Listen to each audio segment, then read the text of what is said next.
And for my next piece, I want to share a poem that I have titled The Number 19.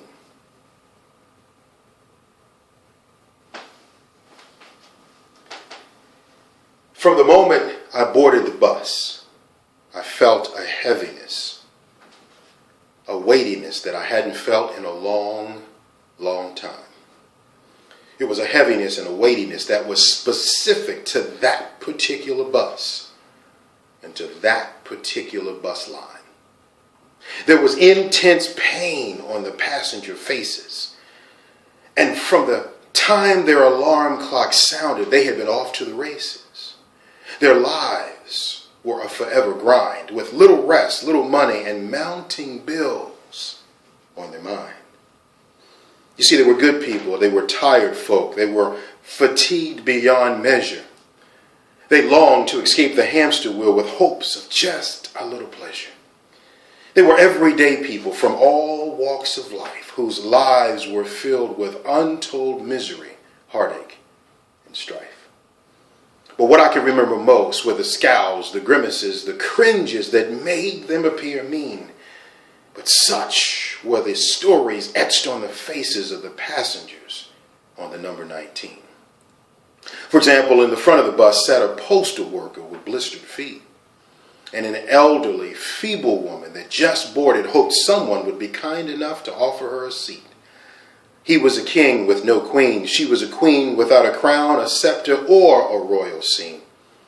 And such were the stories etched on the faces of the passengers on the number 19.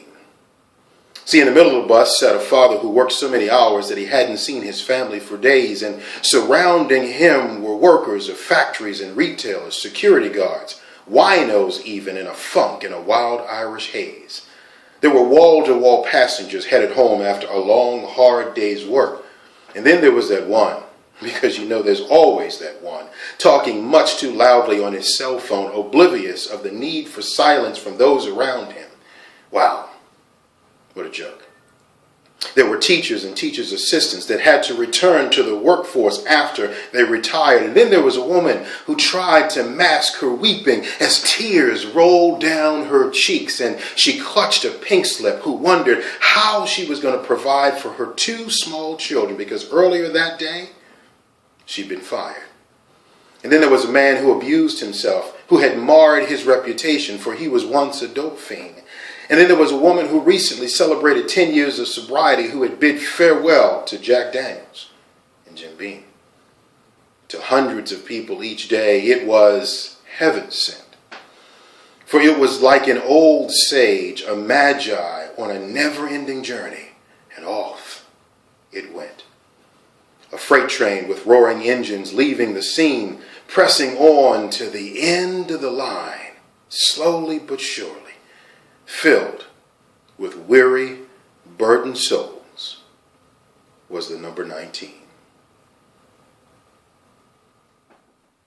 So my poem, The Number 19, is the second in the series of the hardship poem series that I've created.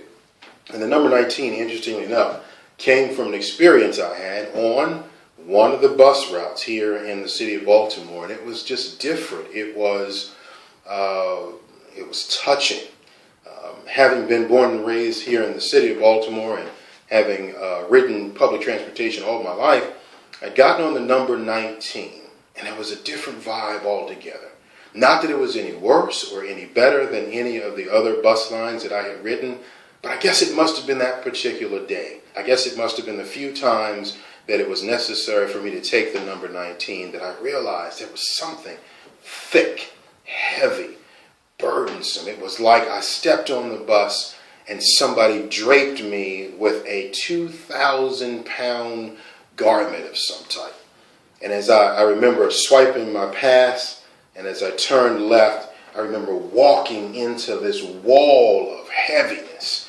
And as I began to look around on the passengers' faces from seat to seat, from section to section, I could feel this weightiness and this heaviness that literally, at different points in time, brought me to tears.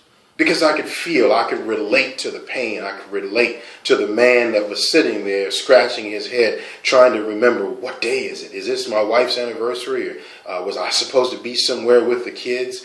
I could see that postal worker who just barely made it on the bus. I could see that little old lady who had probably left her house hours ago.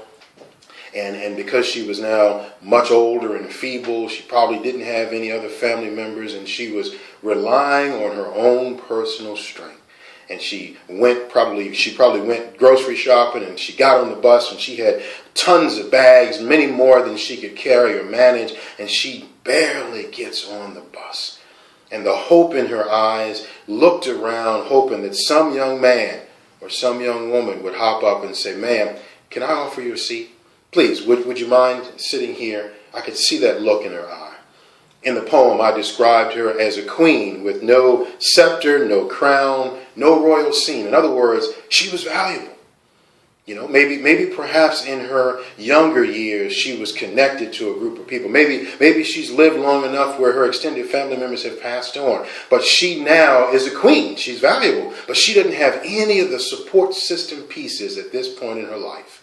And she's struggling all by herself. And then I don't know if you could feel it. I don't know if you were able to see the people as I saw them. I don't know if you were able to sit in the seats that I sat in. I don't know if you could see the wino and the woman who was now clean and sober, and the gentleman who had just messed everything up by his drug. I don't know if you could see that. Maybe you shared the moment with me as I saw the woman in the back of the bus that was looking at that pink slip, wondering how in the world she was going to figure it all out.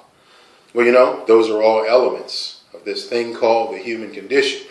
And their stories may be a little different from ours, but I can assure you that the pain and the suffering, the heartache, the headache, and the tears are universal. Thank you so much for tuning in. Stay tuned with me for more Poetry TV in just a minute.